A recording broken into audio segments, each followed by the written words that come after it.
Hi, എല്ലാവർക്കും നമസ്കാരം. ഓണം എത്താറായി.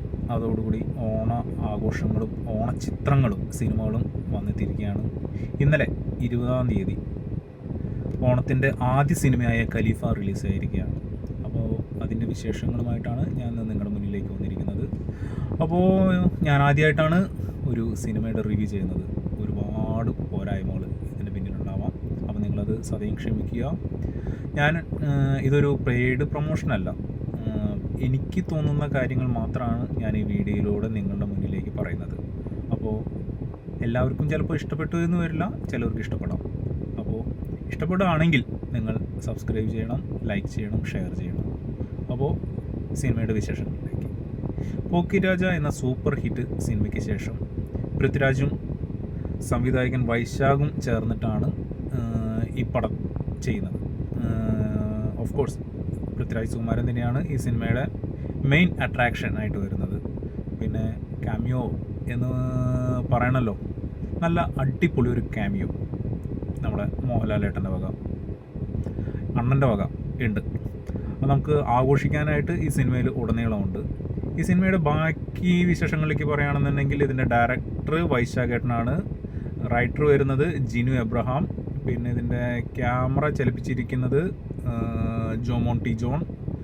പിന്നെ ഇതിൻ്റെ എടുത്തു പറയുന്ന ഒരു അതിമനോഹരമായ ഗാനങ്ങളും BGMും മ്യൂസിക്കും കാര്യങ്ങളെല്ലാം ചെയ്തിരിക്കുന്നത് ജേക്സ് ബിജോയ്. അത് എടുത്തു പറയുക വേണം, കാരണം അതിമനോഹരമാണ് ഈ സിനിമയിൽ ഉടനീളം ജേക്സ് ബിജോയിൻ്റെ BGMസും. അത് നമ്മളെ തിയേറ്ററിൽ പിടിച്ചിരുത്താൻ പറ്റുന്ന ഒരു സംഭവം അതിലുണ്ട്. അപ്പോൾ നിങ്ങളെല്ലാവരും അത് തിയേറ്ററിൽ പോയിട്ട് തന്നെ എക്സ്പീരിയൻസ് ചെയ്യണമെന്ന് തന്നെയാണ് ഞാൻ പറയുന്നത്.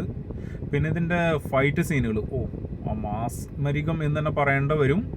എന്നാലും 1-2 സീനുകളിൽ ചിലപ്പോൾ നിങ്ങൾക്ക് ഇഷ്ടപ്പെട്ടു എന്ന് വരില്ല. ഫൈറ്റുകളിൽ ഇതിൻ്റെ സ്റ്റണ്ട് ഡയറക്ടർമാർ വരുന്നത് യാനിക് ബെന്നും പിന്നെ ഒരു ചേതൻ ഡിസൂസ. ഇവർ രണ്ടുപേരാണ് ഇതിൻ്റെ സ്റ്റണ്ടും കാര്യങ്ങളെല്ലാം കൊറിയോഗ്രാഫി ചെയ്തിരിക്കുന്നത്. പിന്നെ ഇതിൻ്റെ ഓഫ് കോഴ്സ് ഇതിൻ്റെ ക്രൂവിലേക്ക് പോവുകയാണെങ്കിൽ പൃഥ്വിരാജ് സുകുമാരനോടൊപ്പം വന്നിരിക്കുന്നത് മോഹൻലാൽ, നമ്മുടെ പറഞ്ഞ പോലെ തന്നെ ക്യാമിയോ റോളിലുണ്ട്. പിന്നെ വരുന്നത് നീൽ നിതിൻ മുകേഷ്.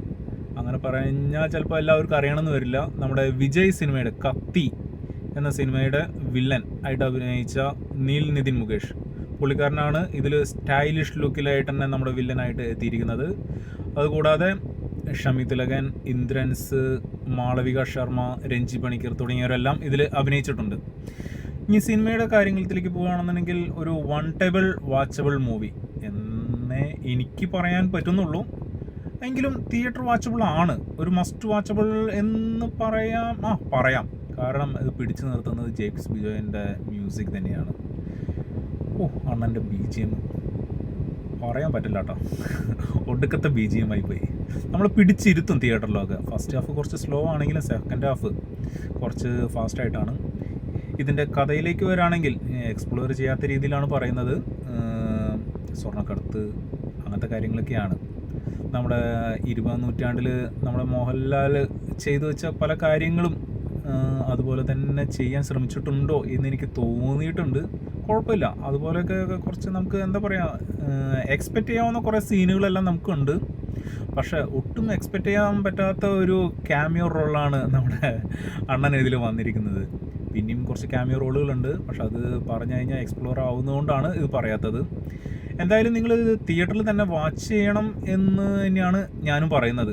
കുഴപ്പമില്ല, നമുക്കെല്ലാവർക്കും ഒരു അനുഭവം ആയിരിക്കും ഇതിൽ. കുഴപ്പമില്ലാത്തൊരു മൂവി. പക്ഷേ ചില സ്ഥലങ്ങളിൽ ഇതിൻ്റെ തിരക്കഥയിലുണ്ടായ പാളിച്ചകൾ നമുക്ക് അങ്ങോട്ട് കണക്ട് ചെയ്യാനായിട്ട് ചില സമയത്ത് അങ്ങോട്ട് പറ്റുന്നില്ല. ഫാമിലി ഇമോഷൻസ് അങ്ങനെ കുറേ കാര്യങ്ങളുണ്ട്. എങ്കിലും ഓക്കെ, വാച്ചബിൾ മൂവി. അപ്പോൾ ഞാനിതിൽ റേറ്റിംഗ് കൊടുത്തിരിക്കുന്നത് 10-ൽ ഒരു 7 ആണ് ഞാൻ റേറ്റിംഗ് കൊടുത്തിരിക്കുന്നത്. അപ്പോൾ നിങ്ങൾക്കെല്ലാവർക്കും എൻ്റെ റിവ്യൂ ഇഷ്ടപ്പെട്ടിട്ട് മൂവി കാണുകയാണെങ്കിൽ കാണുക, തീർച്ചയായിട്ടും കമൻറ്റ് ചെയ്യണം. അപ്പോൾ അടുത്ത സിനിമയുടെ വിശേഷങ്ങളുമായി ഞാൻ വീണ്ടും വരുന്നതാണ്. Thank you very much.